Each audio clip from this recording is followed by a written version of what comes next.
शङ्करं शङ्कराचार्यं केशवं बादरायणं सूत्रभाष्यकृतौ वन्दे भगवन्तौ पुनः पुनः। ईश्वरो गुरुरात्मेति मूर्तिभेदविभागिने व्योमवद्व्याप्तदेहाय दक्षिणामूर्तये नमः। गुकारस्त्वन्धकारो वै ऋकारस्त्वनिवर्तकः अन्धकारनिरोधित्वात् गुरुरित्यभिधीयते। सदाशिवसमारम्भां शङ्कराचार्यमध्यमाम् अस्मदाचार्यपर्यन्तां वन्दे गुरुपरम्पराम्। ॐ सहना भवतु सहनौ भुनक्तु सह वीर्यङ्करवावहै तेजस्विनावधीतमस्तु मा विद्विषावहै। ॐ शान्ति शान्ति शान्तिः। ॐ भद्रं कर्णेभिः शृणुयाम देवाः भद्रं पश्येम अक्षभिर्यजत्राः स्थिरैरङ्गैस्तुष्टुवागुंसस्तनूभिः वशेम देवहितं यदायुः। स्वस्ति न इन्द्रो वृद्धश्रवाः स्वस्ति नः पूषा विश्ववेदाः स्वस्ति नस्तार्क्ष्यो अरिष्टनेमिः स्वस्ति नो बृहस्पतिर्दधातु। ॐ शान्ति शान्ति शान्तिः। So in the last few classes we have gone over the word Upanishad. What does Upanishad mean? And just to summarize that and to clarify the word Upanishad, so we are doing the Kaivalya Upanishad. So the Kaivalya Upanishad is more than a book. So, it's used. You see this text called Kaivalya Upanishad, Swami Viditatmananda, and so on. So this looks like a book, has number of pages, lot of words, lot of sentences, and so on. So that's how we look at it. But in reality, the word Upanishad means a clear and complete understanding about ourselves.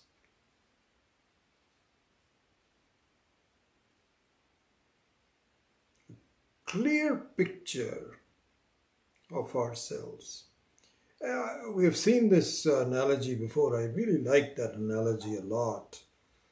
That the text and in fact the person who's talking to you, me, both of these are really a clear, hopefully a very clear mirror to yourself.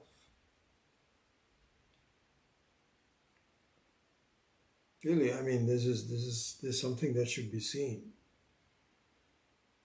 And so my teaching, my words, based on the Shastra,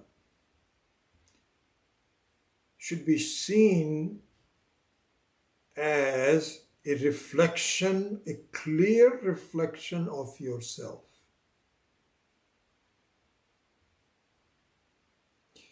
And the reason why this is necessary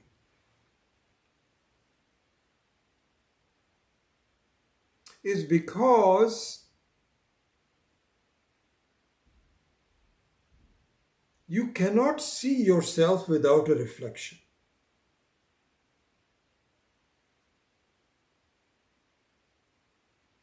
Well, you can have some idea, you can touch yourself and so on and so forth. But your eyes are really meant for seeing things other than yourself.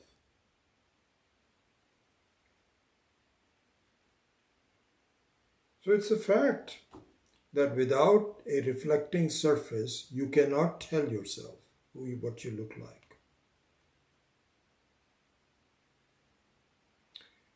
But if there is a reflecting surface, then your eyes can clearly see yourself. And so this combination of your eyes and the reflecting surface and a clear reflecting surface. So clarity of the reflecting surface means that the words should be an accurate reflection of who you really are. So this is our situation in life, is that we are functioning in our life with inadequate knowledge about ourselves. This is exactly what is happening. So we are sort of fooling around and doing things and getting into messes and getting disappointed and temporarily happy and all of that. But it is not a complete picture of what is happening to me. What is my life is all about? Who am I? Where am I going? What my future is? What's going to happen to me? Should something happen to me? All of these require a lot of clarification. And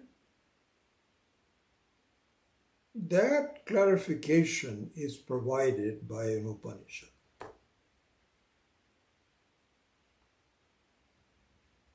And so I would like to summarize this section is by saying, I've talked about this earlier also, that we should not look upon this as an academic exercise.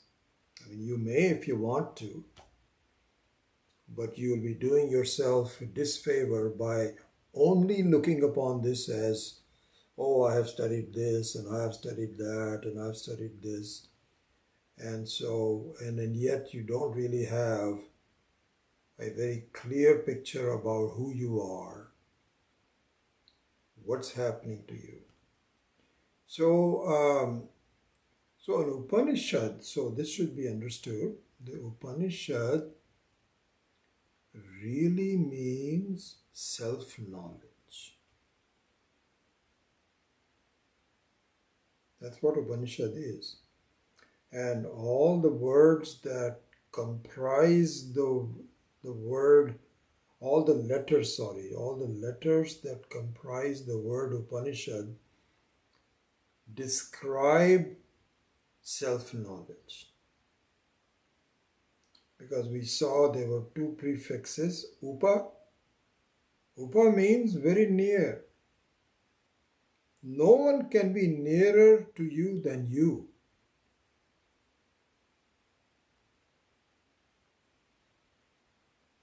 So, for example, India is far. We can even go more than that. You can say stars are the farthest. Then compared to that, the sun is nearer to us. And compared to the sun, the earth is nearer to us. Compared to the earth, here and now, where I live, is near to us.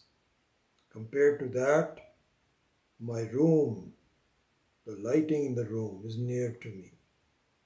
Compared to that, my body is near to me. Compared to that, the things that hold the body, the physiological aspects are nearer. My mind is nearer. The sense of who I am, the ahankara, is even nearer. And the nearest one is I. The unexplored I. Because right now it is all mixed up with the mind and body and so on. But the real I is the nearest. This is what is meant by upa. And the second prefix was ni, which is nishchaya, stands for nishchaya. Nishchaya means absolutely clear and complete. Because we saw earlier that any knowledge of things other than you will always be incomplete. It will never be complete. This is a fact. The more you know about something, the less you find out, and the more you find out, that the less you know. We took the example of a rose, and how the rose, the aroma of the rose, the very birth of the rose, the very history of the rose, how long it stays. It is, you cannot have enough PhDs. You cannot do that. It's always, there's always something which you'll say, I don't know. How does the aroma of the rose only occur in this particular flower? Anyway, so you cannot know a complete picture about anything that is other than you. It's an infinite source of knowledge. But just the opposite of that is you. You're different than the rest of the things. And you're different from the rest of the things because you don't know yourself at all at first. This is why another word for Upanishad is Rahasyam. Rahasyam means the greatest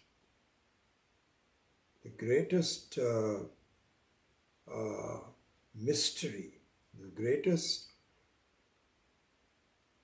non-knowledge, ignorance, the greatest ignorance. Secret, that's a better word. The greatest secret of all is self-knowledge. You don't know anything at all. But once you know it, you know all of it. It is not like the not you, which you always have some knowledge of, but you never get a complete knowledge of. But the self is something that you have no knowledge of, but then you have a complete knowledge of. That's signified by the word ni. Nishchaya means, the English word, I think a very good English word is ascertained. I have fully ascertained. Nothing else remains to be seen. And that's only possible because, because it is, once you know one thing, you know the whole thing. It's like space. Once you know space, if you have, supposing you want to know, I want to know all the ways that space can be segmented. Let's look at it that way. You can never know all the ways that space can be segmented. You can segment it as a small sphere or a big sphere or as a square or how many, the different styles of construction of the homes. It is infinite.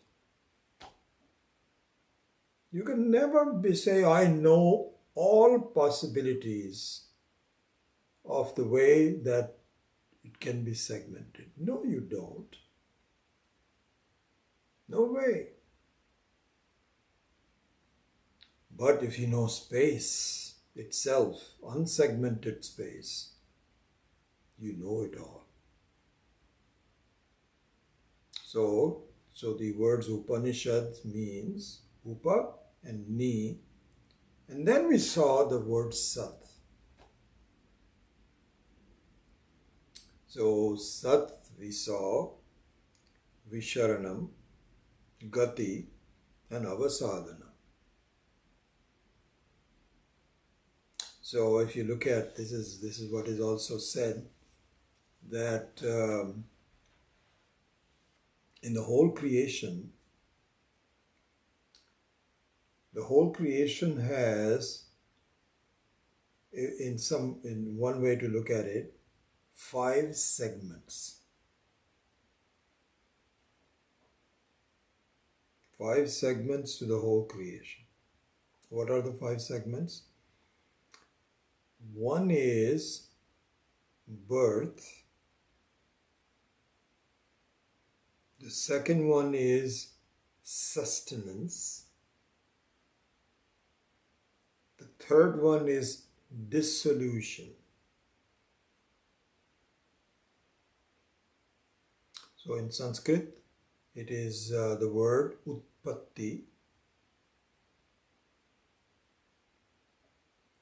Utpatti actually means manifestation. There is no real birth. Just the expression of something is called birth. It's a manifestation. Anyway, going back to, if you want to just use it, the word birth, then utpatti. Then the second one is maintenance. Means sthiti. It is there. It is born. It is present as an expression, and then it dissolves. It's true for our lives. Human being is born. It lives for a number of years, and then dies. So utpatti, sthiti, laya. Laya is the word is used for dissolution. Again, the word laya means, it doesn't mean death. It means dissolution, just like from one day to the other. And one day you get up in the morning and there is a new day. And you maintain it during the day, and then there is sthiti, and then there is a dissolution of the day and a birth of a new one. So those are the 3 items. We have done 5. We have to do 5. 3 of them are Shrishti, Sthiti, Laya, or Utpatti, Sthiti, Laya. Birth, sustenance, and dissolution. 4th one is Bandhanam. Bandhanam means mortality or being limited, equal to problems, dukkha, limitedness is called bandhanam. Bandhanam means to be constricted, to be put into a small space, specific in terms of lifespan, in terms of knowledge, in terms of capability, in terms of power, all different ways. All different ways. So this is, it is a bandhanam. And the 5th one is moksha. And moksha is just the opposite of bandhanam. It is the opposite of mortality. It is immortality. Complete freedom. By its nature, freedom. Not freedom like we are aware of, where you hear about these people who have committed a crime and they are put in jail for 4 years, and after that they are freed. That's not the freedom we talk about. The freedom is, and so when you come out of a jail after 4 years, it's very possible you may commit a crime again and be jailed again. This one is not like that. Here, the constriction in jail is continuous. We are really bound by so many things. This is part of the problem. We're not even aware of the fact that we are bound. You tell people, you're really not free. And he says, what do you mean I'm not free? I'm free. I live in the United States or India. Free countries, democracies, freedom. We're not like in China, where people are looking at me and observing and how many children I have to have. No, I'm free. You're not free. What do you mean by you're not free? Okay, freedom means not having to do anything. Just be what you are. Are you like that? Oh yeah, sure. Yeah, I can. I'm happy where I am. Okay. When did you have your breakfast? Oh, I had my breakfast a couple of hours ago. Okay, good. You want anything to? Do you feel like eating anything? No. I'm okay. I see you again in another couple of hours, and you start looking for food now. You are not free because you are under the spell of food. Similarly, going to the bathroom and elimination, you are not free. You have to get all of the byproducts out of your body. Not free. You need food. You need this. You need... Anyway, it's just you're not free at any one time. It's not as though it's a continuous non-freedom. And the ultimate non-freedom is death. You can say I'm free for a while, but then you're not free of death. And death means at any one time. You have no idea when that's going to happen. The fear of death is always there, and a valid fear of death. So those are the 5 things. So you have birth, maintenance, and end, and bandhanam, and moksha. This is what the whole world is all about. All of it. And the Upanishad says that all 5 factors are false. There is something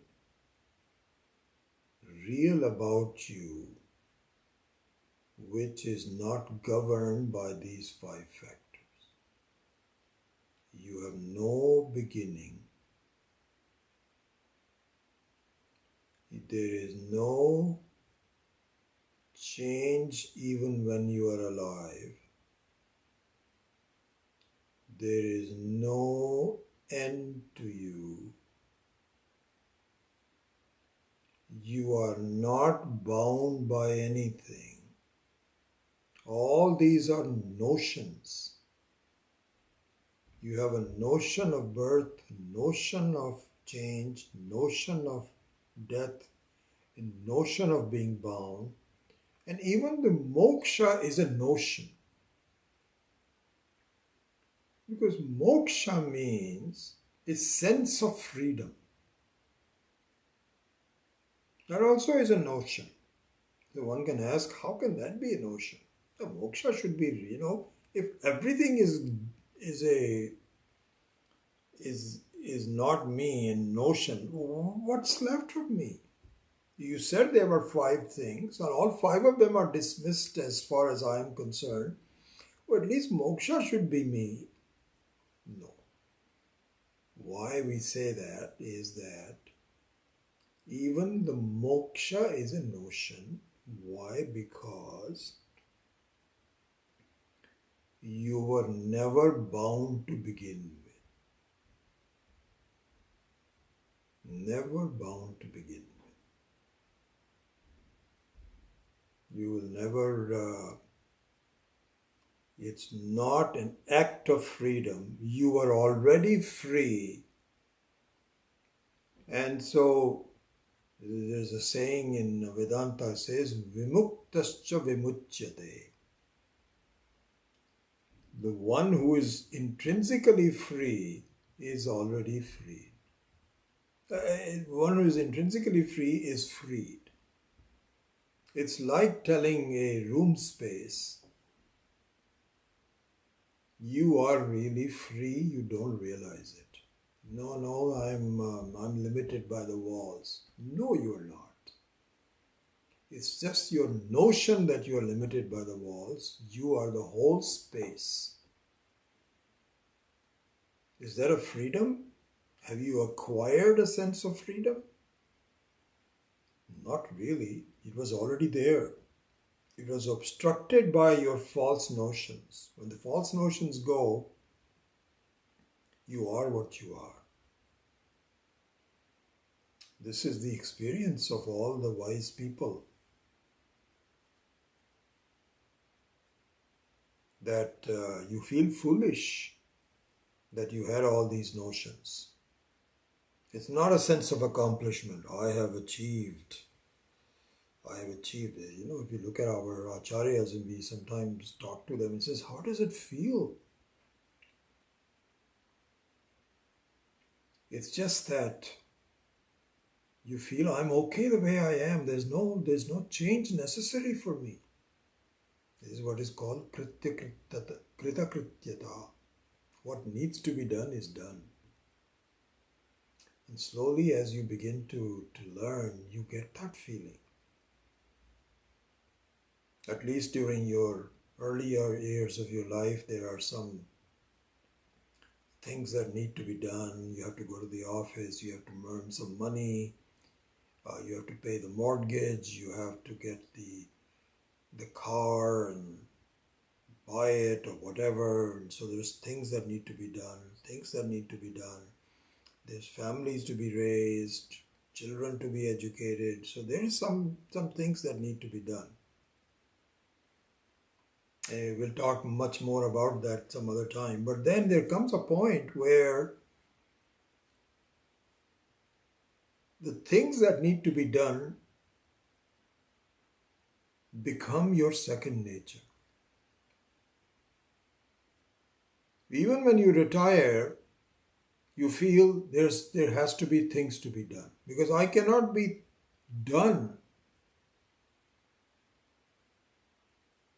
And you tell somebody, you are done. He says, no, I'm not. I don't feel done. I got to do something. What is it that you need to do? Oh, I haven't seen the whole world yet. This is what used to happen before the COVID days. Ishvara has really, there are so many benefits to having a pandemic. It's unbelievable. We only look at the bad side of it, which is not good. There's, people die. I heard the other day that now there is a statistic, is it? I forget, is it 1 out of 500 or 1 out of 50? No, it cannot be 1 out of 50. It must be 1 out of 500 people now die of COVID. So things are not, it's not as though it's all, but there is a blessing in disguise too. And one of the blessings in disguise is that I have to see the whole world. I have to do something. Hey, you're done. You raised your family. You've paid off the mortgage. You now own a car which is functioning. Your health is okay. Just just enjoy. No, I cannot enjoy because I don't I I need to go to Hawaii. Okay, all right, you've been to Hawaii. What else? I've not seen Africa yet. All those animals and so on. It just goes on. So the sense of incompleteness, that I have to do something. I'm not done yet. Stays with you all your life. Even beyond what was valid, it becomes invalid. But with the study of Vedanta, with the understanding of Upanishad, there comes a stage. It happens slowly, but definitely, where you feel I'm done. I'm okay the way I am.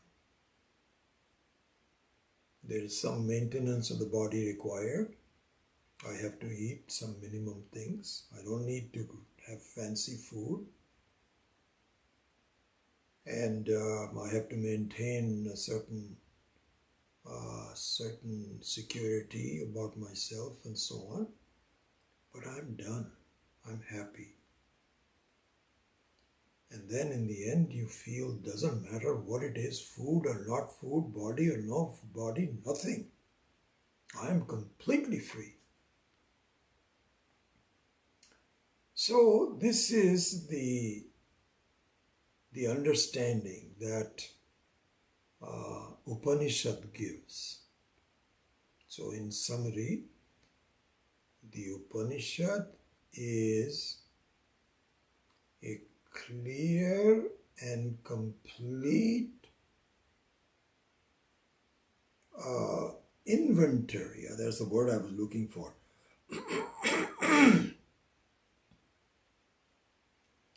It's a clear and complete inventory of my life. Right now it's incomplete and distorted. It's like an accounting which is missing a huge piece. It doesn't add up. But Upanishad allows you, saying, this is the secret I was talking about, Rahasya. Hey, you're missing something. You're not counting for yourself. If you do that, you have a complete and a clear picture of yourself, which is a very beautiful picture. So the Upanishad is not a textbook. Upanishad, if we can just understand that and be very clear about it, the Upanishad is a clear understanding about myself. Upanishad. And yes, there is some kind of a process involved which comes from Gati. Because the truth is given to you, but it's not accepted by you. Like in that example about somebody walking into the house and said, "Sir, madam, your son is alive." It is such an unbelievable thing that it takes a while for us to say, really? You question the person. I think another very beautiful example of that is for someone who is in a bad shape, is homeless and doesn't make enough money and is living out on the streets and so on. And one day this perfectly well-dressed person with black dress and so on arrives and he says, "Are you such and such name?" So this homeless person says, "Yeah, why are you asking for me?" And he says, "Can we have a few minutes of your time?" He says, "Few minutes of my time? I don't have anything to do. What are you talking about? What are you bothering me for? He says, can I just sit down and tell you something? You had an aunt named Millie Winston. I'm just making up whatever the words come to my mind. And Millie Winston is your distant aunt. She's not your real aunt even. This is the second cousin. And she has left a fortune for you on her death. Because she was a billionaire and she has divided her $1 billion of estate into 10 people, and you are one of the 10 people. So, when this news is given to them that I have now $100 million, this news is incomprehensible. If the homeless person was told, you have, Governor Newsom has given you $500 to see if you can find something for homelessness, you will accept it. You'll say, $500, that's a lot. That'll spend me for the whole winter. I think I can survive during the winter. And then we'll see next year, but 500 is that is great. Really, when can I have it? You'll accept it. It's comprehensible. But $100 million given by this young lawyer who's got a briefcase of things, and he says it's yours, is incomprehensible. First of all, I don't believe the person. He could be, I don't know what he wants from me. Secondly, even if I believe it, I don't understand this at all. $100 million? What's the value of that is not possible. So this is exactly our situation is, honestly. When Shastra says, you are not mortal, my friend. Your mortality is a notion.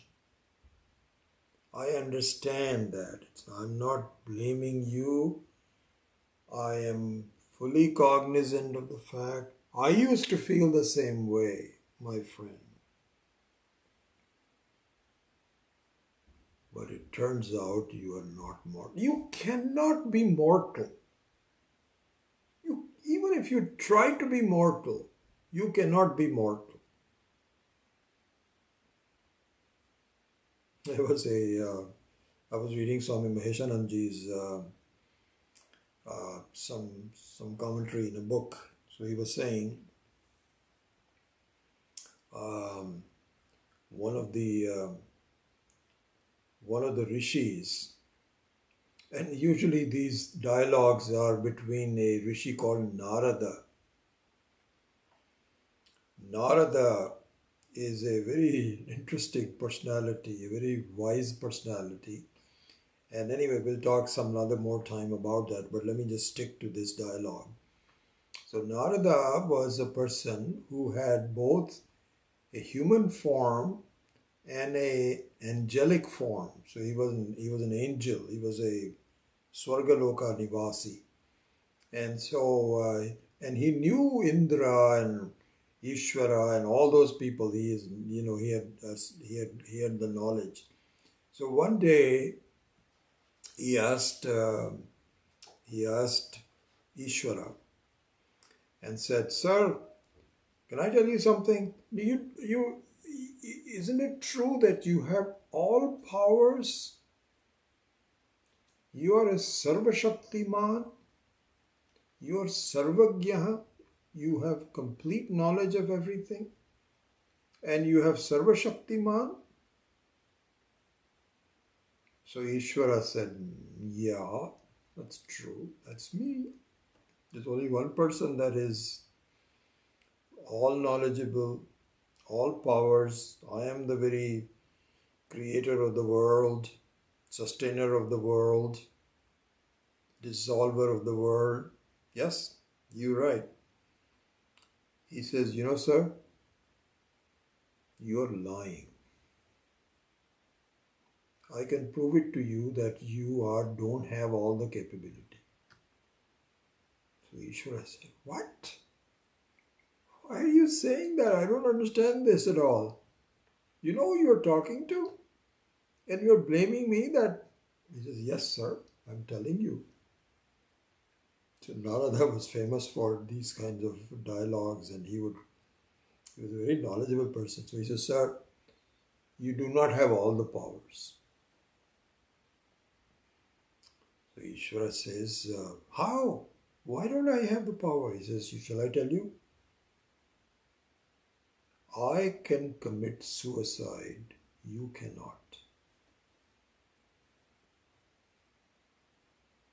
Ishvara said, oh my God, you are right. I hadn't thought of that. I shouldn't be calling that I am a all-powerful person, because there is something that I cannot do. It's like telling space, you cannot disappear. I can disappear as a room space, but you cannot disappear. So I am more powerful than you are. So the space will laugh and smile and say, okay, all right, I understand that. So that's the situation. I cannot, once I'm already free. It's nothing that I don't, only the notions have to go. Anyway, I didn't mean to take up this much time, but I think it's useful to view the word Upanishad as my complete and clear inventory about myself. The fact that I'm already free and don't understand it, free of notions, like having a very clear picture about myself. That's what Upanishad is. It's not a book.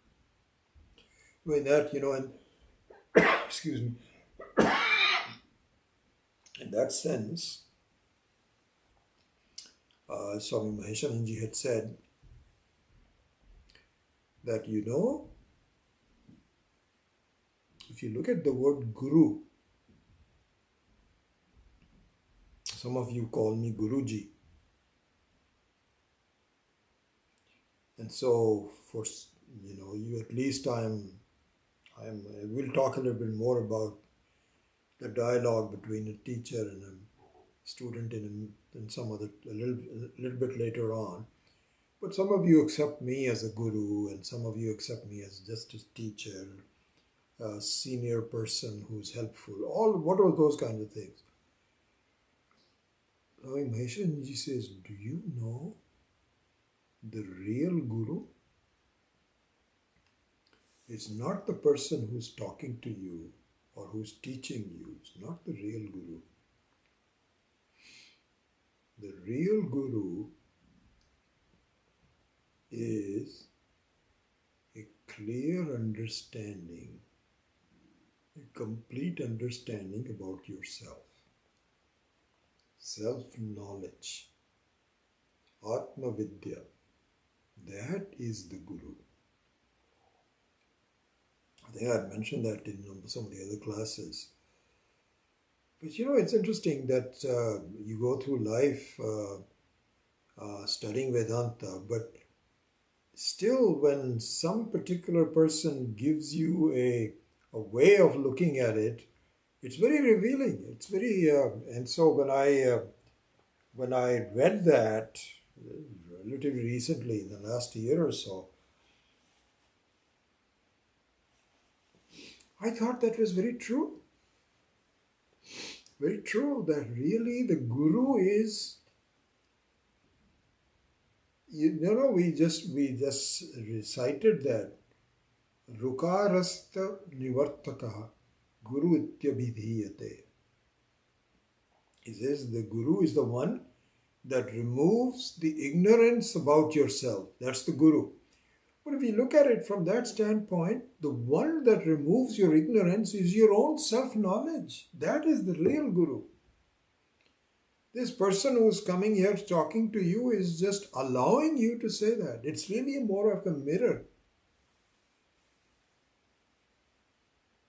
In that sense, even the book is a guru, but not the real guru. The real guru is your sakshat jnanam, which will happen. I'm telling you, it is going to happen. You'll see a very clear picture of, oh my God, this is who I am. I'm knocking around thinking I'm mortal, I'm doing this, that, or the other. I'm not. Even, it's interesting, I'm just bringing out all these side points and so on.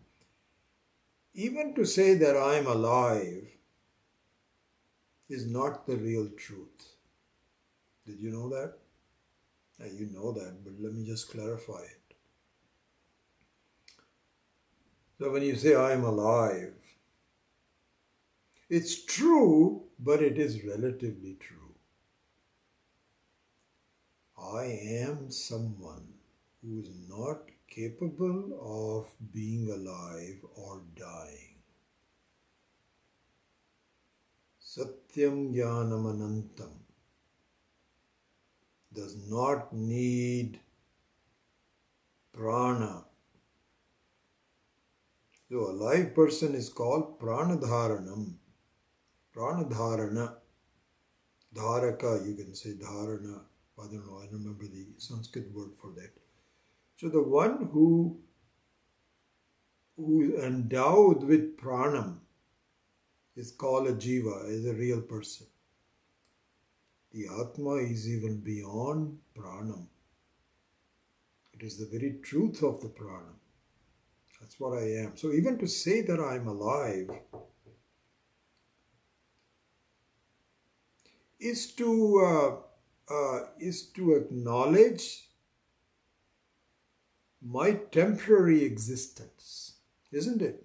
When you say I'm alive, you are saying I am alive at the moment. And so implied in the word, in the sentence that I'm alive, is the fact that I can not be alive at any one time. As we were talking, if there's some earthquake that happens right away, I'm dead. So I'm alive is also not a complete truth. You can say I am.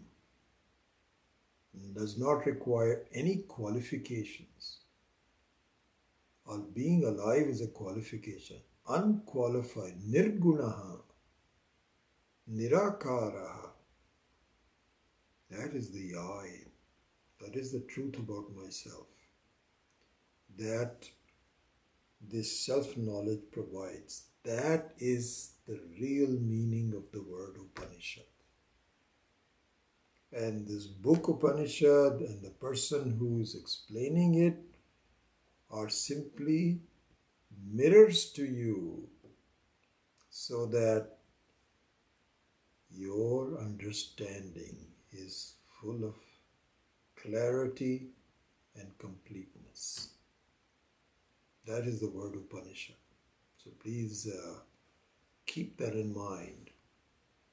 It's not just an academic thing. 10:50.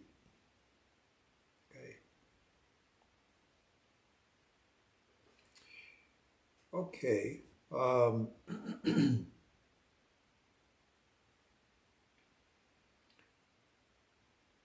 So here, let's see if I want to get into this.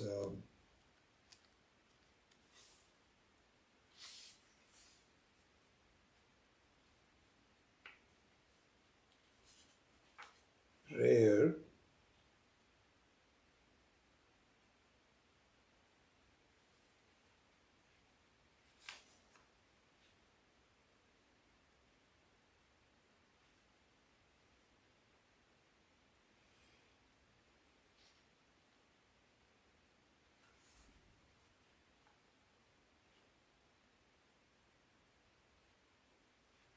Yeah, I think we should at least start on that. Let's see how far we go.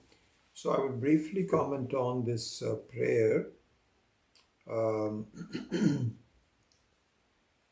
on the meaning of the words of the prayer and the significance of it. So let's get into that. And very consistent with what we have said so far about the word Upanishad and the implication of it and all of that. So, um, the Kaivalya Upanishad is part of the Atharva Veda, one of the four Vedas. And each of the four Vedas has a particular Shantipatha. So Shantipatha means a prayer. So this is given in the page number 25 of Swamiji's book in introduction. And so again, if you don't have the book, please let me know. And I think I can still manage to get you a book if you don't have it. So that's why I'm just going to reference this book as we study. So on page 25, it gives the prayer. And so the Atharva Veda has this particular Shantipatha, which is Om Bhadram Karnebhihi Shrunuyama Deva. And so let us see the exact meaning of the sentences and then the implied meaning of the sentence. Let's look at both of them. So Om, and so the word Om, of course, is the name of the entire creation, or the name of Ishvara, which is of the form of the whole creation.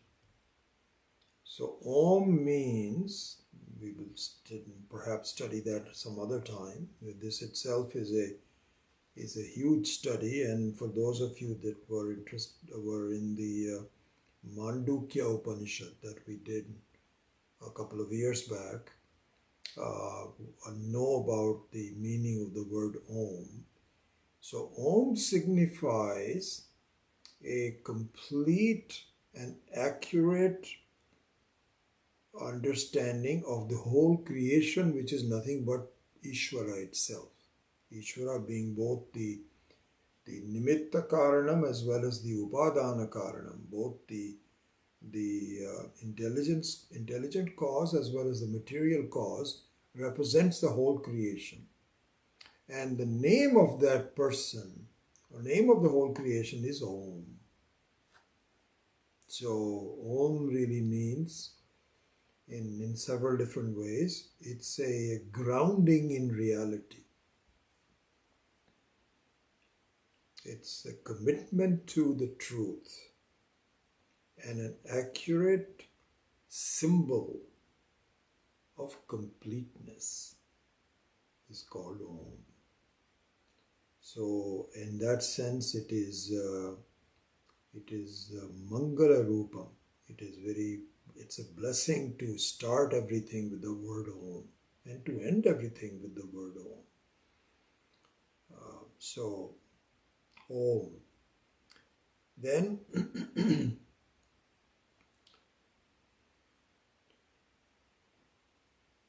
Bhadram Karnebhihi Shrunuyama Devaha. So here it means that we are embarking on what would be called a Jnana Yajna. Jnana Yajna. And so Yajna means a undertaking of some scriptural undertaking, with some scriptural work, like a puja, like a prayer, like you go to church and you do some things to, you know, like the Catholics do. They have a number of different things that they do as part of the ritual, spiritual, religious ritual. Similarly, the Hindus also do it, everybody does. And so this is what is called a yajna. Pardon me. So the yajna means a specific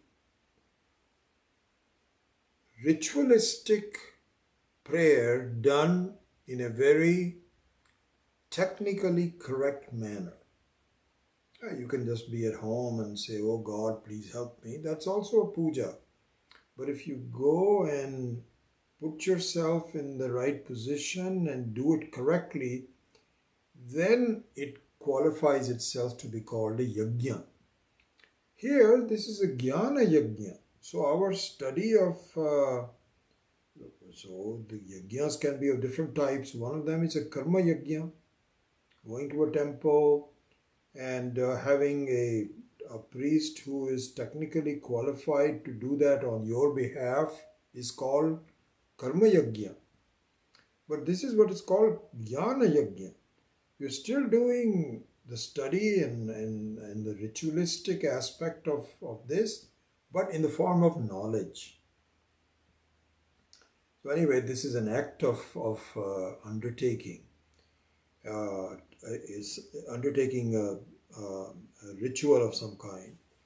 And so for this, just like you go to a karma yajna, there you say that I am giving you this. So essentially, just to give you an idea, what happens there is there are in a yajna, in a temple, there are three things involved, and many of you already know this. So there is a yajamana who undertakes the puja.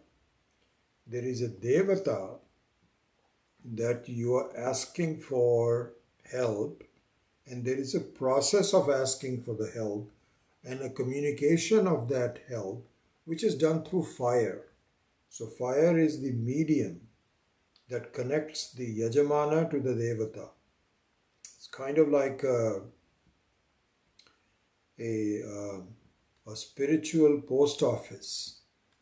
So you put the letter into the local post box, and through the structure of the postal service, it is communicated to somewhere that you want to send it to. So the fire is that medium. It's like a postal system. And so you offer something to the fire, and it is connected to, because the fire, just like any other Pancha Mahabhutas, is present in the entire creation. Entire creation, there is fire. And so the postal system is not just limited to one country or one continent or anything. It's the entire creation has fire. So you offer this. So there are three things involved. One is the yajamana, the process of giving the right kind of puja, doing the right kind of puja, and then the person that can bless you, which is a devata. Here, this is a jnana yajna. So you are saying, may I offer myself to you, and may you bless me by making me capable of learning.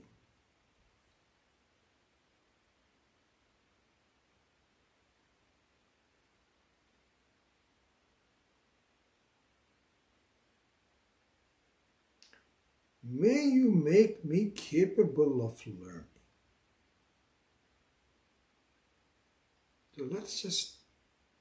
So the rest of the things we can go into this a bit later on. So I think in the limited amount of time, let me just talk about the capability of learning. And some of the details we can see later on. I was thinking of looking at all of the details. You know what? Let me keep to the original promise. Let me quickly finish the details, and then I will focus in on the capability of learning, which is the essence of this. And so the whole prayer, please keep in mind, is to ask for help from the devatas to enhance my capability of learning. That's the essence of it. So let's look at the details. So he says, Karne bhi shrunuyama devaha. May my ears be tuned to what is being said. May they be capable of listening. So part of that is that if you are watching some serial on your phone or something like this, you are not really listening. You need to shut everything off and just listen. Not hear, but to listen. That's what is being said. Bhadram karne bhi shrunuyama deva, and also means Bhadram karne bhi. May I listen to things that are relevant. Because we often listen to things that are irrelevant, not useful.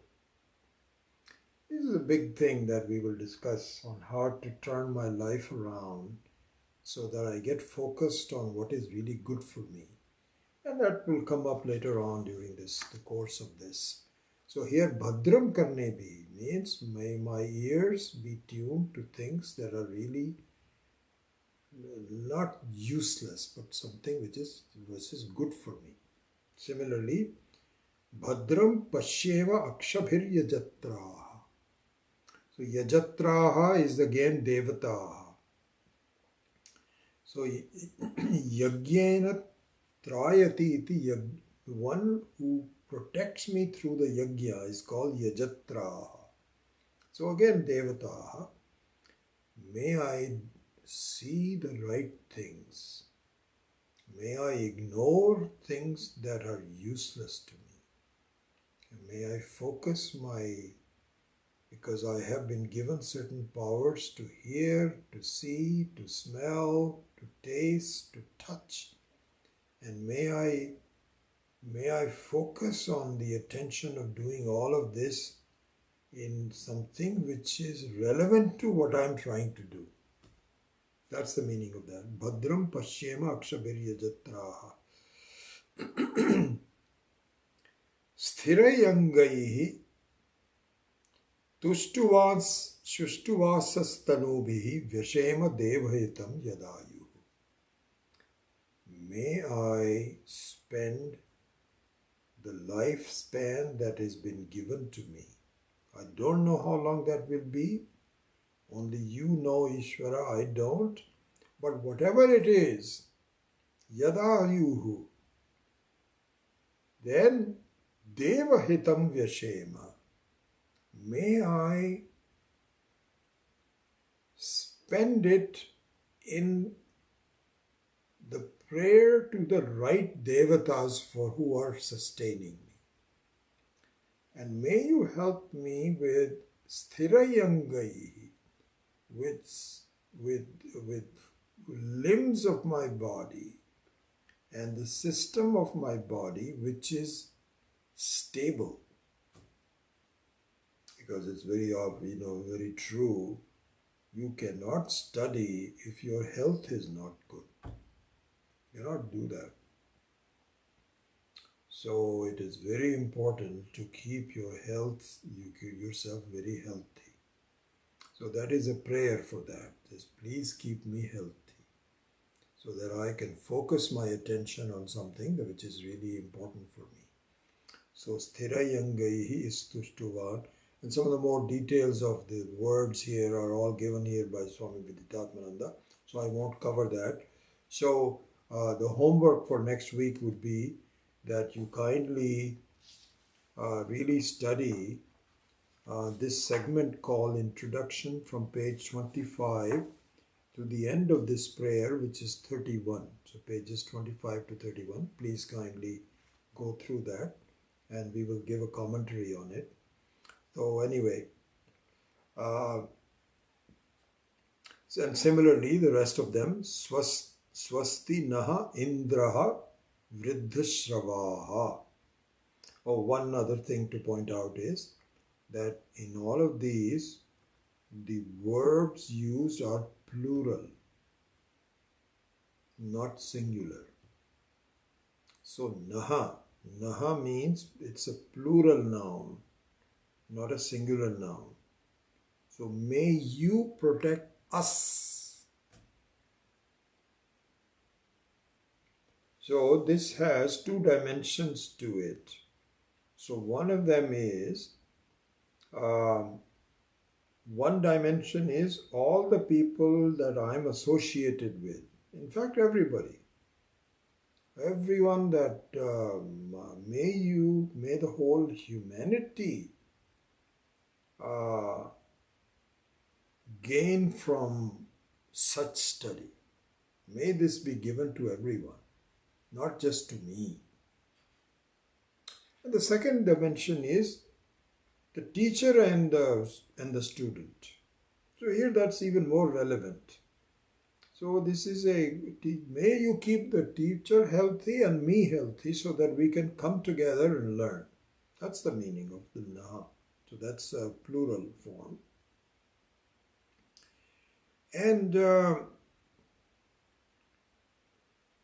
Indraha, then Pushaha.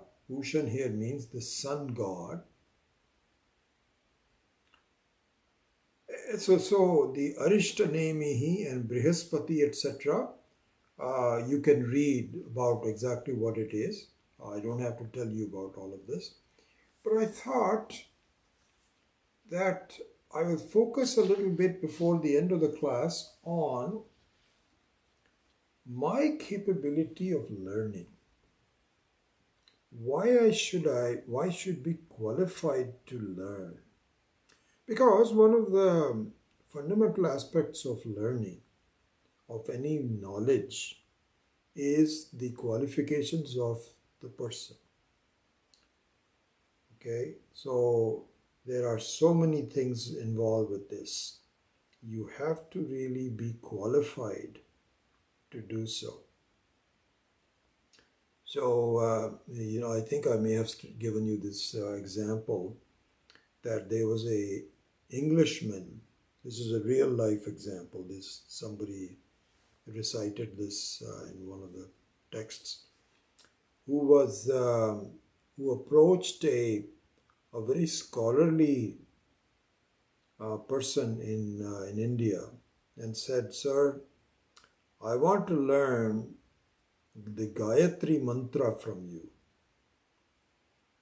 And so the scholarly person saw the Englishman and what he looked like and how he was dressed and how he was behaving and so on, and said, "Why do you want to do this? I don't understand this." He said, I was curious because, everybody talks about Gayatri mantra. Well, I should know a little bit about that. That's really what I wanted to do. So he says, I don't think you will really benefit from it, and it won't have any, because it's something that has to be recited with some qualifications. And I feel that you don't have that qualification. So he says, "What do you mean I don't have that qualification? What do you mean by qualifications? And if I understand what Gayatri Mantra is, I can recite it and that." He says, "Not really." So he says, "Let me give you an example." So the example that the scholar gave to the Englishman was that at one time there was a king who had a visitor who was his friend. So this was a big king. Even he has a very large kingdom, and he was well, and very well recognized.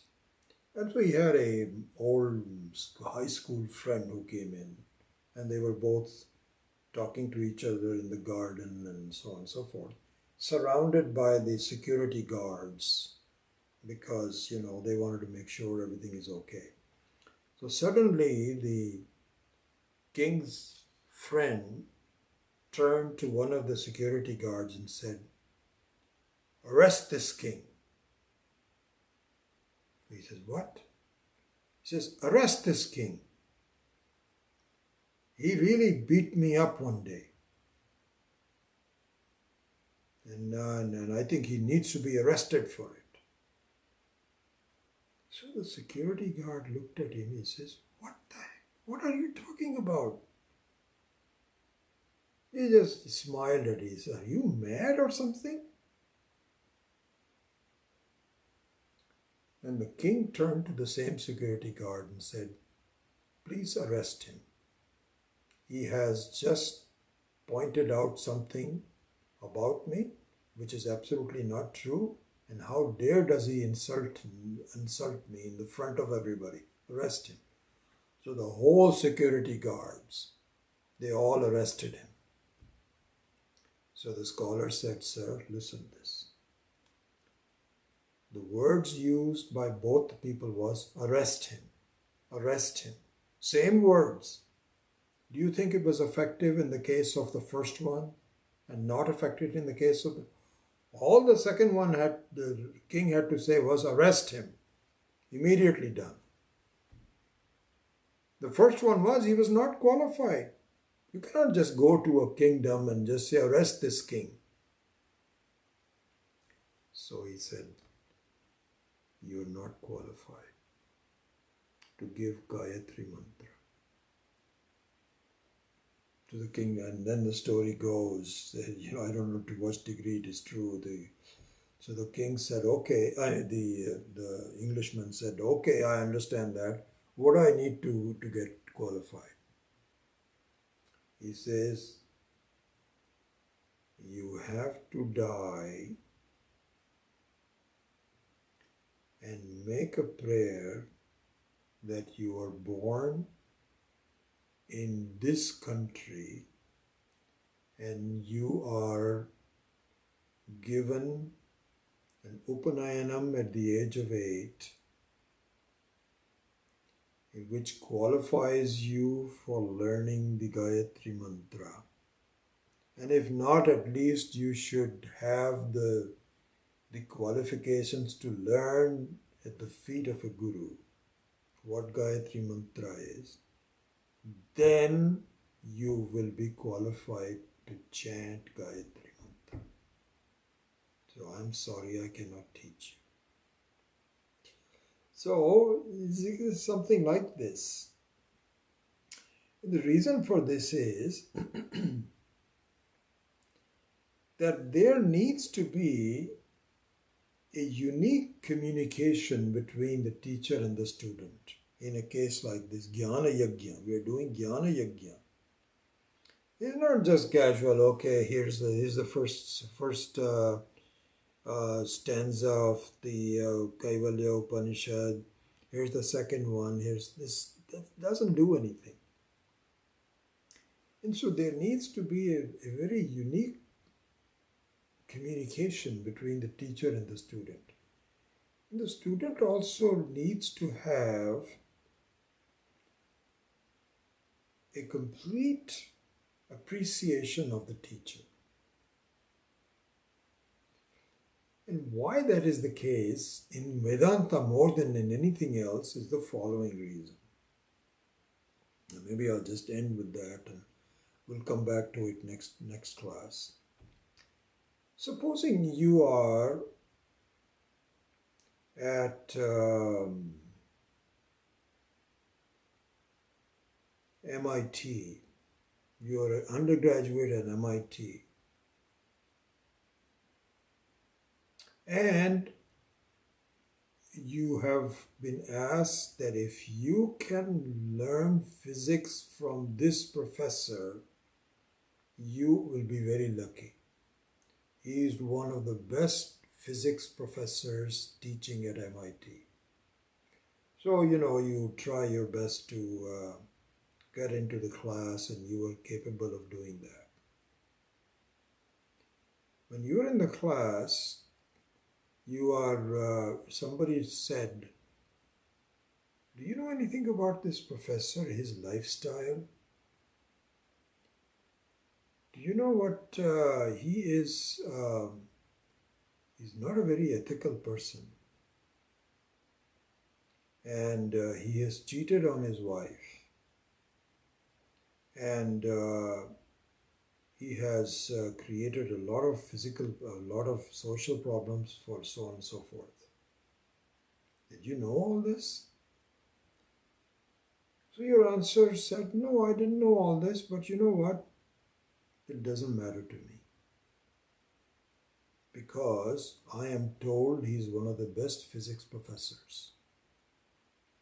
And I just don't want to go into his personal life. Whatever his problems are his problems. As long as he teaches me advanced physics and he does a good job of that, that's all I want to do. So that's possible for a physics professor. That is not possible for a Vedanta teacher. A qualified Vedanta teacher. Why? Because there is something more than that. You're not going to listen to me if you happen to know that I am unethical, I'm cheating on my wife, I am really not telling truth generally. But when I come here, I will say Upanishad, Karne bhi shrunuyama devaha. I'm all very straight and so on and so forth. Then I seem to know what I'm talking about and all that. But if you know me that what a screwball I am, will you ever want to learn from me? So in Vedanta teaching, both the teaching itself as well as the lifestyle of the teacher has to be consistent with each other. And to the extent that I also have learned some lessons from it in my life, to that extent my teaching will be more effective for you. So there is a special, and I will also talk a little bit about what my expectations from you are also, because it's a mutual kind of a thing. There is something different about the learning of Vedanta than from other teaching.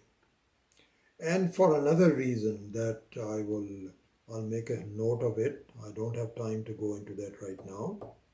And so this one also be noted down as one of the things that we will talk about. And then hopefully we will start the main Upanishad from next time. So, okay, so with that, let me end with a prayer and then see if you have any questions. Om Asato Ma Satgamaya Tamaso Ma Jyotirgamaya Mrityorma Amritam Gamaya Om Purnamadav Purnamidam Purnat Purnamudachyate Purnasya Purnamadaya Purnamevavashishyate Om Shanti Shanti Shanti Harihi Om Shri Gurubhyo Namaha Harihi Om.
So, Keshav, you are absolutely right.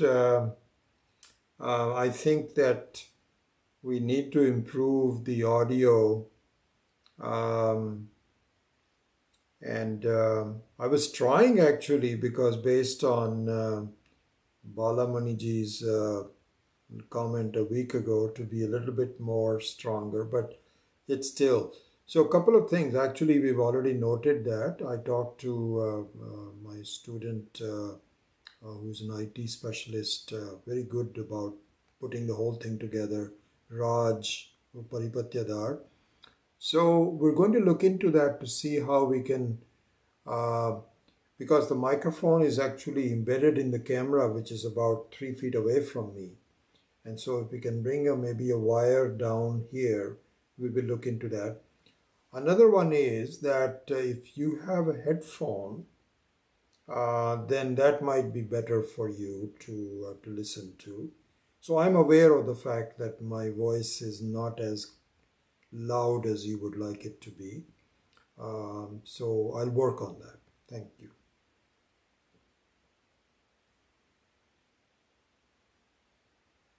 So yes, Renu, that is correct. The real guru is your own understanding. Until that time, all we are trying to do is to enable you to have that understanding. So that is the real remover of ignorance. You see, that is not normally understood that way, but it's very beautifully presented by some teachers.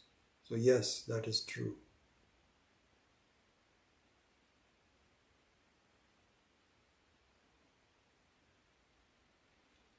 Okay, Shanti Kumar says, for us it is okay. Kamala Shankar also says, so good to see that it was, because I was also leaning forward a little bit last week. I was leaning back. So I'm also trying to improve, but let us see that at least it is acceptable, and I will try to see how we can make it better.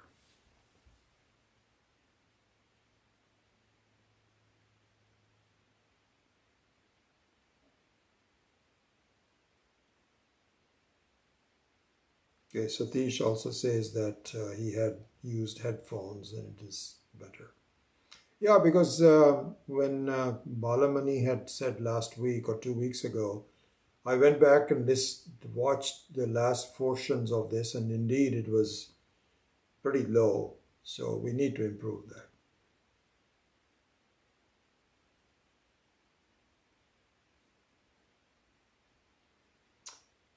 All right, so kindly go through that homework of pages 25 to 31 for this week. And then we will start with a little bit more summary of this uniqueness of this bond between the teacher and this student. Then we'll get into the main Kaivalya Upanishad. All right, so with that, I will see you next week. Om.